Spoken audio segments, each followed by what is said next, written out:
এই শীতের মৌসুমে রোজা রাখা এটাকে সুবর্ণ সুযোগ বলা হয়েছে। কেন? কারণ এই মৌসুমে দিন থাকে ছোট এবং রাত থাকে বড়। কোন এক সালাফ তার মৃত্যুর সময় তিনি কাঁদছিলেন। তার কান্না দেখে আশপাশের লোকজন তারা মনে করেছেন যে মৃত্যুর ভয়াবহতার চিন্তা করে বা মৃত্যু পরবর্তী কষ্টের কথা, আযাবের কথা চিন্তা করে, কিংবা দুনিয়াতে প্রিয়জনের মায়া ত্যাগের কথা চিন্তা করে বোধহয় উনি কাঁদছেন। তিনি বললেন, না, আমি কাঁদছি মূলত সামনে শীতের মৌসুমে ইবাদত করার এক সুযোগ প্রতি বছর আমি গ্রহণ করে থাকি।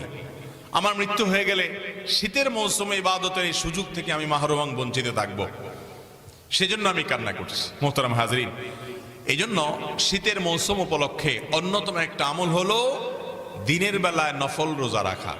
এই মজলিসে শত শত মানুষ আছেন, হাজারো মানুষ আছেন। আপনাদের মধ্যে এমন একজন মানুষ কি আছেন যে